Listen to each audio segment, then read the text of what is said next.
Dans le cadre de notre émission Rencontre ce jour, nous recevons M. Narsoudine Nchangama, originaire du Comore, homme politique, on peut le dire. Il va nous parler un peu de son parcours et puis aussi on va parler de l'actualité au Comore, hein, l'actualité politique bien sûr.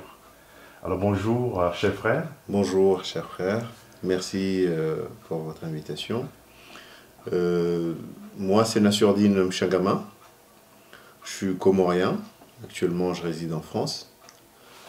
J'ai travaillé durant ces 20 dernières années avec les 3 présidents qui sont passés. Mais je n'ai pas travaillé en tant que politicien, j'ai travaillé en tant que technicien. Dernière expérience en date, j'ai travaillé avec l'actuel président dans le volet développement du tourisme aux Comores, dans le cadre du plan Comores émergent. Donc au jour d'aujourd'hui, je me définis comme étant un opposant à ce président qui a été illégalement élu. Je pense que ça ne se dit pas, illégalement élu, ça n'existe même pas, mais bon. Tellement on cherche on va arriver au sujet tout à l'heure. Déjà, comment va le Comore, hein? Comore, le Essayez pays... de nous situer un peu le pays sur la carte et puis comment va le pays. D'accord. Les Comores, c'est un archipel. L'archipel des Comores est composé des 4 îles. La Grande Comore, Anjouan et Mayotte et Mohéli. Les 3 îles forment l'Union des Comores. Mayotte est sous protectorat français, a choisi de rester française. Mais nous, aux Comores, on compte que les Comores, officiellement, selon notre constitution, les Comores forment 4 îles, Mayotte, Mohéli, Anjouan et la Grande Comore. Et la langue, voilà. La langue parlée aux Comores, c'est le Chi-Comori, qui est un dérivé du Swahili, un peu de part de nos origines bantoues. Et puis la langue officielle aussi, c'est le français et l'arabe. Donc voilà, nous sommes dans la francophonie comme nous sommes dans la Ligue arabe. Alors, la culture comorienne est une culture à ascendant, culture musulmane, est une culture aussi matriarcale. Donc voilà ce que je peux dire en matière des... Alors comme je le disais tantôt, comment va le pays, comment va le Comore? Avant de dire, de vous le dire, hein, de vous répondre comment va les Comores va mal. Le pays va mal. C'est-à-dire? C'est-à-dire parce qu'aujourd'hui nous sommes gouvernés par une sorte de caste de personnes que je regrette parce que j'ai contribué à l'arrivée au pouvoir de ces gens-là en 2019. J'ai participé, je le dis ici, sans embâche, je le dis que je regrette. Maintenant, ces gens-là sont là, sous la houlette du président Azali Assoumani, avec sa famille. Moi, ce n'est pas ce que je souhaitais de mon pays. Je ne souhaitais pas que mon pays soit gouverné par une famille. Je souhaitais que mon pays soit gouverné par des personnes probes, intellects, désireux de voir le développement et l'épanouissement de chaque Comorienne et Comorien. C'était ça mon objectif. Mais qu'est-ce qui vous avait poussé à l'époque à soutenir ce président? Ce qui m'avait poussé à le soutenir, c'était le plan Comores émergent. Parce que j'ai vu des présidents passer, personne n'avait un projet bancable, si on peut appeler ça comme ça. Un projet acceptable pour la société comorienne. Comme disait Chirac, un bon politicien, c'est celui qui arrive à faire rêver ses concitoyens. Donc là, j'ai vu que ce projet, le projet Plan Comores émergent, est un projet qui faisait rêver, est un projet réaliste, parce que par le fait que ça faisait rêver, mais c'était un projet réaliste, réalisable. Mais la tournure que ça a pris au fil des années, je veux vous dire, nous avons été élus en 2019 sur la base du plan Comores émergent. On a présenté aux Comoriens que nous avons un plan qui s'appelle Plan Comores émergent, qui a un secteur phare, un secteur industriel, un secteur de développement. On a défini. Le secteur phare, c'était le tourisme. Donc 5 ans plus tard, moi j'attendais que nous allions faire un bilan de ce plan Comores émergent aux Comoriens. Mais on se retrouve 5 ans plus tard, en pleine campagne, vous allez voir, c'est dans les médias, en pleine campagne électorale, le président Azali, au lieu de défendre le bilan de son plan Comores émergent, il défendait le bilan de sa gouvernance de 2002 à 2006. C'est-à-dire, il vient et nous dit, c'est moi qui ai mis le téléphone portable, c'est moi qui ai ramené la 3G, c'est moi qui ai mis l'université des Comores, c'est moi... Mais c'est pas ça. À la base, il avait déjà gouverné et il est revenu au pouvoir, c'est ça? Tout à fait. Oui. Il a été président. Militaire. C'est un ancien militaire. C'est un ancien militaire de 80 80. civil maintenant. Tout à fait. Il est purement civil. Je pense même que le maniement de l'arme, il l'a oublié. Ça, je ne prends pas sa défense, mais c'est un civil. Le côté militaire qui reste de lui, c'est le côté criminel. Parce que actuellement, pour la première fois de l'histoire des Comores, des Comores démocratiques, nous connaissons des assassinats, il y a des gens qui sont morts, nous connaissons des tortures dans des prisons, nous connaissons, donc ça c'est des choses qui font froid dans le dos, mais c'est des choses qui sont perpétrées et exécutées par des Comoriens. C'est plus Bob Denard. Bob Denard, il est mort, vous le savez très bien, Ouais. il n'est plus là. Mais là, actuellement, les gens qui orchestrent, qui perpètrent, qui exécutent les tortures en Union des Comores, au XXIe siècle, c'est des Comoriens. C'est ça que j'ai pas... Moi, du moins, ça, j'ai pas envie de léguer ça à ma fille. Alors, comment expliquez-vous ce revirement assez radical? Ce revirement, je souris dans le coin quand vous dites radical, parce que mes concitoyens, tous les Comoriens le pensent. Les gens pensent que j'ai fait un revirement qui est vraiment radical. Donc, surtout Oui. du président, je vais dire, parce qu'il n'y avait pas de tuerie et un coup, subitement, il y a des enlèvements. C'est l'appât du gain. Et puis, Il a peut-être après envie, de vous il a aussi, envie hein. de s'éterniser au pouvoir. Son souhait, c'est de s'éterniser au pouvoir. À partir du moment où j'ai constaté, j'ai réalisé que son souhait, c'est de s'éterniser au pouvoir, eh ben, je me désolidarise. Je ne veux pas faire partie d'un autre dictateur. D'une monarchie. quoi. D'une monarchie. Non, nous sommes une république. Les Comores, c'est un État où on le dit haut et fort, nous sommes une république. On n'est pas à l'époque des sultanats. À l'heure actuelle, pourquoi j'insiste là-dessus? Nous avons un chef d'État, un président, qui est la première personnalité de l'État. La personnalité qui le suit, c'est le président de l'Assemblée. Troisième personnalité qui le suit, c'est le président de la Cour suprême. Ça, c'est la Constitution de 2019. Mais dans les faits, parce que nous sommes des humains, on juge les faits. Dans les faits, le premier personnalité de l'État aux Comores, il s'appelle Azali Assoumani, le président que nous avons élu en 2019. Le deuxième personnalité de l'État, il s'appelle Nour El Fath Azali, son fils. Il suffit juste qu'il passe un coup de fil et tout bascule. Il suffit juste de parler de son nom et vous êtes en danger. C'est comme ça. Donc, j'ai pas envie qu'il y ait un nouveau petit Bokassa aux Comores. C'est pas ça que je souhaite de mon pays. C'est pas ça que je souhaite léguer à mes enfants. Il faut pas que... Voilà. Donc, et ils ont bien affiné les choses. Hein. Je m'entretenais il y a quelques instants avec un ami. Il me disait que nous sommes mal barrés aux Comores. Vous savez pourquoi? Parce que nos élections sont tombées à une période où, à l'international, personne ne s'occupe de démocratie, de je sais pas quoi, de ce qui se passe, de liberté, Non. Chacun a des problèmes. En France, nous avons les agriculteurs qui sont à la porte d'entrée dans Paris pour foutre le bordel. Donc vous pensez que la Macronie va s'occuper d'un petit problème des Comores? Non, jamais. Alors, donc, vous avez un parti politique. Comment comptez-vous Moi, au jour d'aujourd'hui, je suis dans le tout sauf Azali. Il faut qu'on donne la chance aux autres politiciens. En tant que société civile ou... En tant que citoyen comorien, je suis dans le tout sauf Azali. Il ne faut pas que ce président continue à nous gouverner. C'est un danger. Et le danger, je le vois, je l'ai vécu. Je demande pardon à la population comorienne parce que j'ai contribué à ce danger, parce que j'ai contribué à ce qu'il soit élu en 2019. Mais vraiment, au jour d'aujourd'hui, je demande pardon. Parce que je me suis trompé. Il m'a trompé, il nous a trompés, il continue à nous tromper nous tous. Donc il ne faut pas. Et je vais continuer à ce que je voulais dire.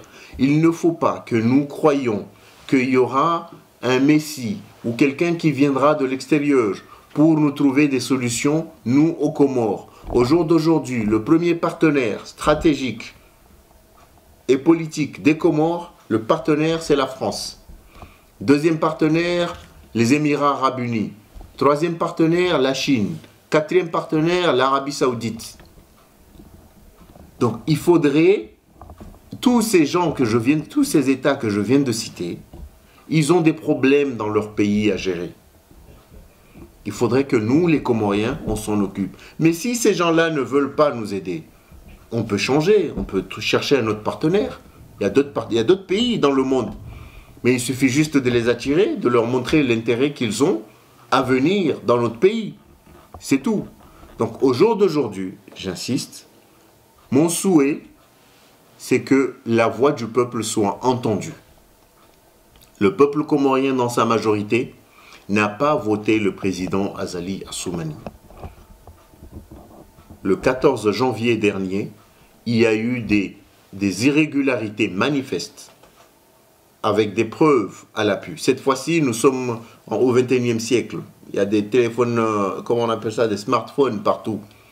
On a filmé des gens qui renflouaient les caisses électorales. À l'époque, on n'avait pas des smartphones, on ne pouvait pas filmer. Donc on ne pouvait que dire. Donc c'était parole contre parole. Mais maintenant, c'est des paroles contre images.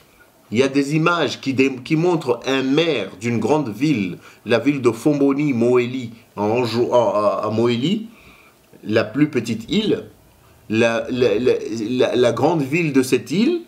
Le maire est venu avec un paquet de bulletins, mettant dans la caisse, a été filmé. Il a été escorté par la police pour partir. Escorté. On n'a pas mis les menottes, hein. On l'a escorté pour rentrer chez lui. Parallèlement, il y a un autre candidat qui a voulu être candidat, à qui on a tendu une piège en envoyant un indique pour aller discuter avec lui. Il a discuté lors d'un échange, il a dit, c'est avéré, ça s'est confirmé, il a dit que, voilà, moi j'envisage d'aller brûler le CNI. CNI, c'est la commission des élections, qui organise les élections. Brûler la Cour suprême. Il a été torturé. À l'heure actuelle, le docteur Ahmed, le seul chimiste confirmé que nous avons aux Comores, est torturé dans les geôles comoriennes. Mais ici, à l'international, on s'en fout. La France a d'autres chats fouettés pour être crue. L'Arabie saoudite, pareil. Tous ces pays-là, c'est pas des gens... Donc à l'heure actuelle, moi, j'en appelle. Je viens prendre à témoin la communauté internationale, mais surtout, j'en appelle aux Comoriens de la diaspora. Sachez que vous êtes 540 000 Comoriens en France. Et dans ces 540 000 Comoriens, il y a 320 000 Comoriens qui sont franco-comoriens. Vous êtes des électeurs en France. Ne pouvant pas changer la donne aux Comores, changez la donne en France. C'est tout. C'est ce qu'il faut. Donc. Et à la population comorienne là-bas, qu'est-ce que... La population comorienne, je ne peux qu'être dans l'empathie et partager leur peine, parce que comme ils ont tendance à dire, ceux qui sont sur place, venez nous aider, venez vous battre. Ils nous appellent, nous, qui sommes de la diaspora, d'aller sur place, d'aller se battre. Parce qu'ils ont peur. Il ne faut pas se cacher, ils ont peur. Ils ont peur de quoi? Ils voient tous ceux qui vont en prison et qui en ressortent, ils ne veulent plus lui repartir. Donc tout le monde abandonne la lutte. À chaque fois qu'on fait un tour, là-bas, chez nous, on appelle Magoban, c'est la prison. À partir du moment où vous faites un tour là-bas, vous revenez, vous n'avez plus envie de repartir. Il y a des journalistes qui ont fait un tour, il y a des... C'est-à-dire, à la population, je leur dis quoi? Je leur dis, tenez bon. Il y en a, ils vont rigoler, ils vont dire, tu nous dis... Moi, je ne veux pas leur dire, descendez dans la rue. Non, non, non, je ne veux pas lancer. Je ne veux pas dire à la population comment. Ne descendez pas dans la rue. Nous savons ce que vous subissez. Mais maintenant, le combat va être mené autrement. je le dis ici, le combat va être mené autrement. Nous allons mener le combat autrement. Je ne veux pas faire comme ce qu'ils ont fait par le passé. Nous n'allons pas faire de guerre civile. Nous n'avons pas de... Non, non, non. Ni, je ne suis pas comme l'opposition, parce que je vous dis, les 5 candidats que je vous ai dit, il y a 5 candidats qui étaient contre le président Azali. Ces 5 candidats, chaque candidat a un fief électoral. Un fief électoral. Sur 300 et quelques mille électeurs. Chaque candidat a un fief électoral. Et vous me dites, le 6e candidat, il est passé dès le premier tour. Donc ces 5 candidats, ils ont fait le choix de quoi? Officiellement. Ils disent, on va aller jusqu'à Bruxelles, porter plainte. On va faire... Mais il y a des choses qu'on prépare. Ils vont tous être surpris parce que Azali a l'habitude de surprendre les gens. Mais au jour d'aujourd'hui, c'est lui qui va être surpris. Ça, je vous le garantis. C'est lui qui va être surpris. Mais au jour d'aujourd'hui, je viens parler ici, pourquoi? Je viens parler pour prendre à témoin la communauté internationale. Il ne faut pas que demain, quand nous, on va décider de prendre en charge, de prendre les choses en main, vous veniez, vous, communauté internationale, vous dites, ah, c'est le président de l'Union africaine, parce qu'il vous a eu, même vous, l'Union africaine. Parce que ce qu'il a fait avec l'Union africaine, c'est ce qu'il a fait avec les Comores. Il a transposé, parce qu'avec l'Union africaine, Macky Sall avait un programme. Il a initié ce programme, le président Macky Sall. Le président Azali, il est venu, il a terminé ce programme. Mais quand on part, quand on donne une année pour gouverner le sort de l'Afrique, il faut laisser un plan pour le prochain. Eh bien, quand le prochain président viendra et qu'il verra le vide, qu'il n'y a rien initié par l'actuel président de l'Union des Comores, il va voir, c'est là où vous allez voir, vous allez dire, ah, il avait raison, en fait son bilan est négatif. Parce que c'est ce qu'il a fait avec mon pays. Il est venu, il a trouvé des choses, des gens engagés, des projets des gens engagés, il les a terminés. Il n'en a pas créé d'autres. Alors, n'avez-vous pas peur pour vous? Pour moi, non, j'ai peur pour les Comores. J'ai peur pour les Comoriens. Mais pour moi, je pense que c'est eux d'avoir... Me connaissant, c'est à eux d'avoir peur de moi. Mais moi, avoir peur, non. Oui, parce que comme vous dites, il y a des représailles. Il y a des représailles. J'ai été aux Comores. Je vous le dis, j'ai été aux Comores durant les élections. Vous n'avez pas été inquiété? Si, inquiété, si. Je l'ai été. Mais inquiété, quand je vous dis inquiété, c'est à un petit agent, on dit à un petit agent policier de m'arrêter, de ne pas passer, que je ne voyage pas, que je ne... Mais je suis quelqu'un, comme on dit, j'ai fait ma route. Au jour d'aujourd'hui, je ne suis pas quelqu'un de clean. Parce que je suis quelqu'un qui a tramé avec Azali Assoumani. Donc j'ai des choses auxquelles on peut me reprocher. Et je suis un humain. Il y a des choses qu'on peut me reprocher à titre privé aussi. Mais au jour d'aujourd'hui, je ne crains, comme le disent les Marseillais, je ne crains que d'un.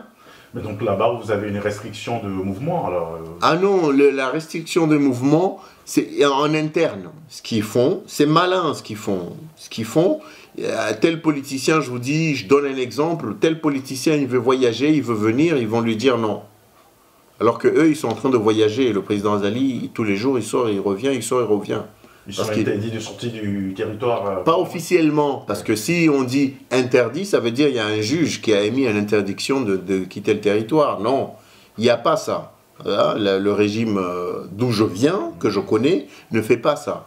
Ils ne font pas signer des interdictions, non, c'est juste qu'ils vous embêtent à la sortie. Et vous ne sortez pas. Vous avez un peu subi cela aussi. Oui. Mais comment avez-vous fait pour pouvoir... parce que je vous dis, j'ai fait partie de ce régime. Du système. Du système. Vous connaissez un peu les Donc failles, j'ai vu, du système. voilà. Je suis entré, c'est des îles, les Comores. Hein. Je suis entré par une île, j'en suis ressorti par une autre. Oui. Donc la prochaine fois, je ne pourrai pas... Ni sorti par la voie officielle. Ah si, parce que j'ai eu un cachet dans le sur mon passeport, comme quoi je suis rentré, mais je suis ressorti par une autre porte. Pareil, avec cachet. Officiel aussi. Officiel, pareil. Ouais, on pourrait Donc, vous êtes un dur à cure. Non, si on peut dire ça comme ça. Mais il y en a tant d'autres. J'aurais aimé que des collègues ou des compatriotes qui sont ici, qui mènent le combat, puissent faire la même chose. Y aller aux Comores et revenir. C'est pas simple. Je le sais. Et je dis à ceux qui sont, j'insiste là-dessus, à ceux qui sont sur place, on sait que c'est pas simple. Alors ne descendez pas dans la rue. ne mettez pas le feu, ne faites pas, laissez, parce que cette fois-ci, le combat sera mené autrement. C'est tout. Quand vous dites autrement, bon, ou bien on vous laisse... Non, c'est autrement, parce qu'il y a beaucoup de moyens. Sans détailler. Non, sans détailler, il y a beaucoup de moyens. Il y a beaucoup de moyens de mener le combat. Mais vous n'êtes pas quand même seul dans cette... Ah, je suis pas seul. Oui, Je suis pas seul. Je suis pas seul, parce que j'ai certains politiques, j'ai certains membres de la diaspora, j'ai certains hommes d'affaires comoriens qui sont sur place, et j'ai certains même dirigeants, des gens qui sont avec le gouvernement actuel, avec qui je travaille, qui me donnent, qui me disent qu'est-ce qui se passe, qu'est-ce qu'ils vont faire, voilà. Donc j'ai compris que leur façon de procéder, c'est les renseignements. C'est-à-dire ils sont vraiment, c'est un État, j'aime pas dire ce mot, mais c'est un État militaire. Un État qui se base sur les renseignements, les tortures en prison, c'est un peu, c'est limite quoi. Donc moi, ce que j'ai fait l'inverse. J'ai créé un réseau qui est à leur niveau. Dans chaque décision qui est prise, il y a un Nassourdine à côté d'eux. Alors vous avez infiltré le système carrément. C'est ce qu'il fallait faire. Aujourd'hui, je le dis, je prends un risque. Mais je le dis parce que pour que eux ils sachent. Je vais vous dire, moi ici, on est dans un pays de droit. J'ai été jusqu'à cloner le cloud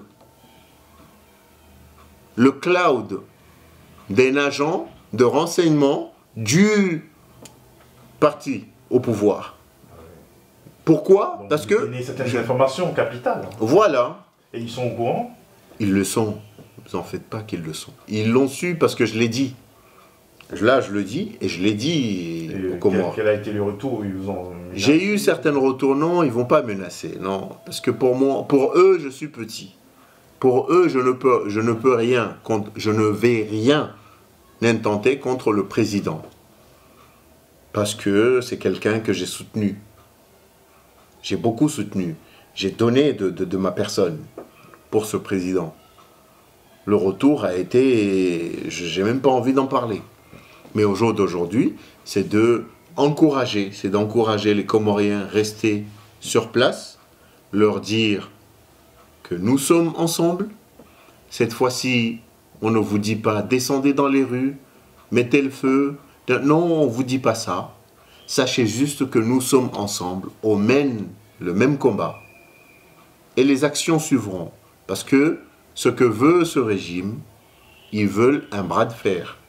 Ils ne veulent pas de discussion, ils veulent le bras de fer. Donc on va l'engager. Mais on ne dit pas, j'insiste, parce que les Comoriens aux Comores, vous n'êtes pas en sécurité. Déjà, le fait que vous n'êtes pas en sécurité. Donc ce qu'il faut, rester chez vous, rester tranquille. Alors finalement, on peut vous classer comme activiste ou homme politique à un moment ou... Moi, je suis politique. Ouais. Non, je ne suis pas un activiste. Activiste, je prends ça comme utopiste. Quelqu'un qui... Non, je suis politique. Voilà, homme politique. Homme politique. On peut vous dire classé comme homme politique du Comore. Des Comores, oui. Alors nous sommes avec M. Narsoudine Nchangama du Comore, homme politique. Alors, éventuellement, si vous avez un message à l'endroit de la diaspora comorienne et puis, je dirais même ceux qui vivent au Comore aussi. Oui, mon message serait surtout un message vers la diaspora des Comores, en France, parce que les Comores, je l'ai dit, j'ai avancé des chiffres au départ, nous sommes 540 000 Comoriens basés en France. Dans ces 545 000, il y a 140 000 qui sont à Marseille. Dans ces 140 000 à Marseille, 65% sont franco-comoriens. Les autres sont éparpillés un peu partout dans les régions de France. Donc au jour d'aujourd'hui, nous constituons 5e pilier de développement de ce pays. Il ne faut pas qu'on lâche ce pays, qu'on laisse ce pays à cette association de malfaiteurs, parce que c'est comme ça que je les classe, mais il faut qu'on s'en occupe. Comment? Les moyens, les moyens pour y parvenir à s'occuper de ce pays existent. Il ne faut pas aussi qu'on dénigre ce pays. Il ne faut pas qu'on revienne là d'où on vient, c'est-à-dire pays pauvre, très endetté. Non, il ne faut pas. Il faut qu'on accompagne les compatriotes qui sont sur place. Mais il faut aussi qu'on punisse ceux qui nous gouvernent. Savoir que nous représentons beaucoup dans le PIB des Comores, nous, membres de la diaspora.